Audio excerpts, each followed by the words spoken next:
Assalamualaikum warahmatullahi wabarakatuh. Nama saya Taufik Nur Rahman, NPM saya 2018 145 00068. Kali ini saya akan membahas tentang perbedaan pendidikan Indonesia dengan pendidikan Finlandia. Apa sih itu pendidikan? Pendidikan adalah sebagai usaha sadar dan terencana untuk mewujudkan suasana belajar dan proses pembelajaran untuk peserta didik secara aktif, mengembangkan potensi dirinya untuk memiliki kekuatan spiritual keagamaan, pengendalian diri, kepribadian, kecerdasan, akhlak mulia, serta keterampilan yang diperlukan dirinya dan masyarakat. Yang pertama yaitu ketentuan umur untuk masuk sekolah tingkat dasar. Di Finlandia, anak masuk sekolah tingkat dasar harus usia sudah 7 tahun. Dalam dunia pendidikan di Finlandia, ada syarat. Jika anak ingin masuk sekolah, salah satunya yang patut dipatuhi adalah anak tersebut harus berusia 7 tahun. Kurang dari itu, maka belum bisa diterima di sekolah. Tindakan tersebut bukan tanpa alasan.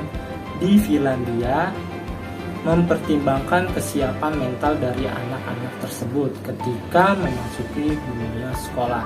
Sedangkan di Indonesia, anak masuk sekolah tingkat dasar di bawah usia 7 tahun, di mana masih ada playground, TKA, TKB, bahkan sebelum umur 3 tahun pun sudah ada yang menyekolahkannya.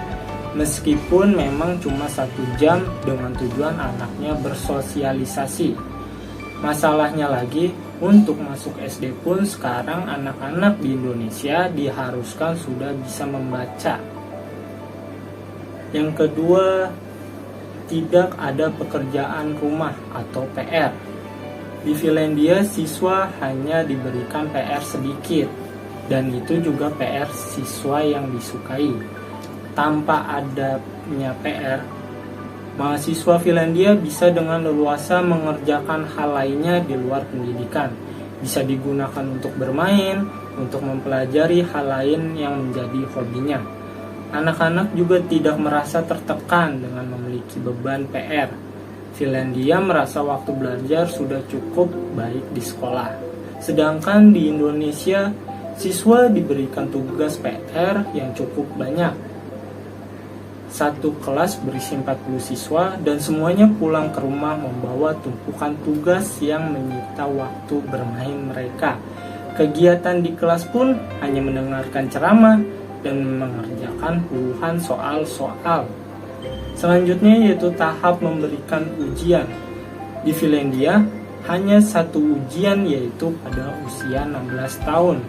Hal ini membuat siswa tidak tertekan. Mereka bebas mengasah kemampuan mereka di bidangnya masing-masing yang mereka sukai. Inilah yang membuat pendidikan Finlandia mendapat peringkat pendidikan terbaik di dunia. Sedangkan di Indonesia, 1 semester ada 2 kali ujian, UTS dan UAS atau UKK. Ditambah lagi, untuk masuk ke SD negeri saja, anak harus mengikuti tes dan bersaing dengan teman sebayanya. Selanjutnya yaitu sistem ranking. Di Finlandia tidak ada sistem ranking siswa atau pelajar dianggap sama rata. Tidak ada yang dianggap pintar atau bodoh. Hal ini membuat siswa dengan luasa bertemu murid lainnya tanpa harus melihat status di sekolah, ranking ataupun bukan. Sehingga kesenjangan pendidikan di Finlandia sangat kecil. Sedangkan di Indonesia ada sistem ranking. Siswa dibagi dalam beberapa tingkatan seperti kelas A ataupun favorit dan kelas B atau biasa aja dan lain-lainnya. Bahkan di kelas saja ada ranking 1 sampai 10. Sedangkan muridnya ada sekitar 40 siswa. Inilah yang menjadikan kesenjangan pendidikan di Indonesia. Selanjutnya yaitu sistem naik kelas. Finlandia, guru siap membantu siswa yang tertinggal sehingga semua naik kelas. Di Finlandia, Kebijakannya yaitu auto promotion atau naik kelas otomatis, tidak menekan tes dan ujian untuk siswa yang tertinggal, tetapi membantu siswanya agar benar-benar bisa naik kelas dan memberikan suatu bimbingan. Sedangkan di Indonesia, siswa yang gagal mengikuti tes harus ikut remedial atau tes ulang. Dan buruknya lagi, masih ada yang tidak naik kelas. Di Indonesia, saat remedial, siswa akan mengalami penurunan mental dan otak akan memikirkan atau berpikir 2 kali setelah tes akibat remedial yang berat. Selanjutnya yaitu kurikulum. Di Finlandia, kurikulum nasional hanya berlaku umum. Setiap guru diberikan kebebasan mengembangkan metode pengajarannya. Guru di Finlandia menciptakan suasana belajar yang menyenangkan melalui implementasi belajar yang aktif, dan para siswa belajar dalam kelompok-kelompok kecil. Motivasi siswa adalah kata kunci keberhasilan dalam belajar.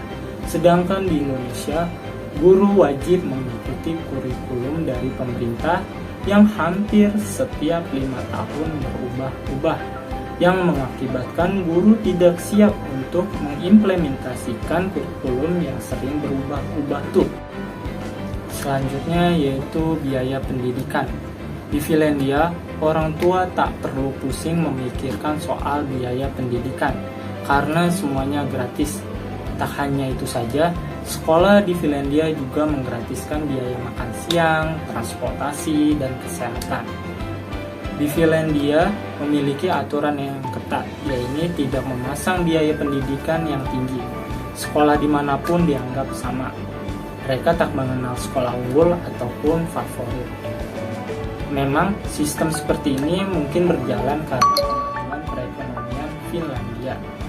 Tapi jika memahami sentralnya peran pendidikan dalam membentuk masa depan bangsa, seharusnya semua negara juga berinvestasi besar untuk pendidikan.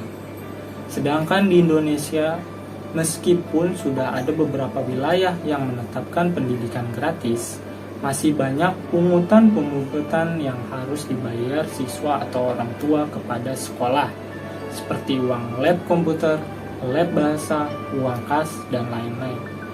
Dengan biaya pungutan tersebut, membuat siswa terhambat proses pembelajarannya, karena belum semua orang tua dapat melunasi pembiayaan tersebut. Selanjutnya, kualitas guru nomor 1.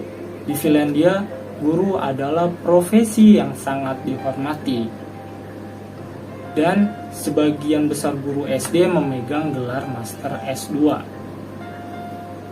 80% guru sekolah dasar juga ikut serta dalam melanjutkan pengembangan kompetennya. Menjadi guru di Finlandia harus melalui syarat yang sudah ditentukan negara tersebut, yaitu meraih gelar master atau S2 dan 10 besar lulusan terbaik dari suatu universitas. Lalu untuk seorang yang sudah mendapatkan kesempatan menjadi guru dengan lulusan tes dan persyaratan tersebut, nantinya akan mendapat imbalan gaji yang tinggi dan beberapa fasilitas lainnya. Hal ini dilakukan oleh Finlandia bukan tanpa sebab.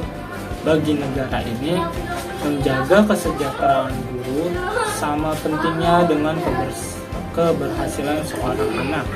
Mereka yakin guru terbaik akan melahirkan anak-anak yang sukses.